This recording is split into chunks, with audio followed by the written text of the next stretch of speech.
আজ শুক্রবার ৪ঠা পৌষ ২০২৪ সালের ২০শে ডিসেম্বর, মকর রাশি, মকর লগ্ন, ক্যাপ্রিকন সাইনের জাতক জাতিকাদের আজকের দিনটি কিন্তু এক প্রকার বেশ কাটতে চলেছে।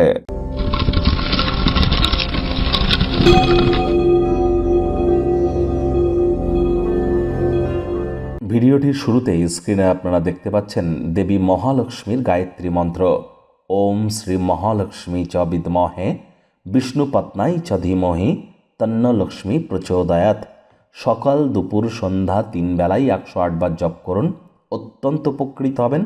মহিলা যারা আছেন তারা সাদা রঙের বস্ত্র বা লাল রঙের বস্ত্র পরিধান করে সন্ধ্যাবেলার সময় পরিষ্কার পরিচ্ছন্নতা স্নান করে নিয়ে, প্রয়োজনে গরম জল দিয়ে স্নান করুন, করে আপনারা লক্ষ্মী দেবীর ঘটের সামনে বসে লক্ষ্মীর পাঁচালি পাঠ করুন আজকের দিনটিতে নিরামিষ খেয়ে। এটি আপনাদেরকে বহুলাংশে উপকৃত করবে।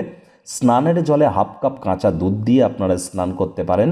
এর ফলস্বরূপ মাতা লক্ষ্মীর বিশেষ কৃপা ধন্য বা ধন্যা আপনারা হবেন।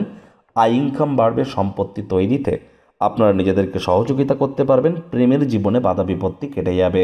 ভাগ্য মিটার আজ আপনাদের বলছে 7 আউট অফ 10, ভাগ্য আপনাদের অনুকূলেই থাকবে। তবে কর্ম এবং পরিবার এই দুই ব্যাপারেই আপনাদেরকে একটু সাবধানতা অবলম্বন করেই চলতে হবে। কায়িক পরিশ্রম হলেও শরীর মনে সতেজতা এবং তরতাজাই আপনারা অনুভব করবেন। দীর্ঘদিনের পুরনো রোগশোক থেকেও আজ মুক্তি পাওয়ার দিন, পরিত্রাণ পাওয়ার দিন। যারা নিছকই জীবনকে পূর্ণ মাত্রায় উপভোগ করবার জন্য, আয়েস, আমোদ, প্রমোদ, বিনোদনের জন্য দিনটি শুরু করতে চলেছেন, দিনটি তাদের ঠিক তেমনই অতিবাহিত হবে। অর্থগত ব্যাপারে আয় ইনকাম বাড়বে। অর্থগত ব্যাপারে কোনো সমস্যা থেকে থাকলে তার সমাধান হতে পারে। আর্থিক সুযোগ সুবিধা অর্জন করতে পারেন। নতুন উদ্যোগ পরিকল্পনা নিয়েও এগিয়ে যেতে পারেন। তবে হ্যাঁ, বাড়াবাড়ি করবেন না, কোনো অতি কিন্তু ক্ষতি। আজ অফিসে আপনার কোনো কম্পিটিটরের কারণে আপনার কোনো কাজে ক্ষতি হতে পারে, আপনার বিরুদ্ধে চক্রান্ত হতে পারে। চোখ কান খোলা রেখে এগিয়ে চলুন, আর কম কথা বলে কাজ বেশি করুন। মনের থেকে মস্তিষ্ককে বেশি দাম দিন।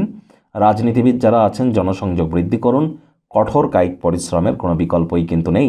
শিক্ষার্থী বিদ্যার্থীরা যে কোনো প্রকার পরীক্ষা প্রতিযোগিতায় সফলতা অর্জন করবেন। উচ্চশিক্ষার জন্য যারা বিদেশ যাত্রার কথা ভাবছিলেন, ভাগ্যদেবীও আজ আপনাদের পক্ষেই আছেন। সন্তান সন্ততি থেকে থাকলে তারাও তাদের কৃতিত্বের দ্বারা আপনাদেরকে গর্বিত অনুভব করাবে। প্রেমিক প্রেমিকা, স্বামী স্ত্রী উভয়ের ক্ষেত্রেই বলবো, ফুল ফুটুক আর না ফুটুক, আজ আপনাদের প্রেমের বাগানে বসন্ত। দিনটিকে যতটা সম্ভব রোম্যান্টিক করে তোলা যায় সেই প্রচেষ্টাই আপনাদের জারি রাখা উচিত। কোনো স্থানে সফর বা ভ্রমণ করলে সেটি অত্যন্ত লাভদায়ক এবং আনন্দদায়ক হতে চলেছে। যদি কোনো দলগত ক্রিয়াকলাপের সাথে যুক্ত থাকেন তাহলে প্রত্যেকের দিকে একটু খেয়াল রাখুন। আবেগপ্রবণ কোনো মন্তব্য যেন করবেন না, তীব্র সমালোচিত হতে পারেন। পরিবার পরিজনদের উপরে জোর করে নিজের মতামতকে জাহির করবেন না। শত্রুপক্ষ বিরোধী পক্ষ আজ খুব একটি শক্তিশালী থাকছে না।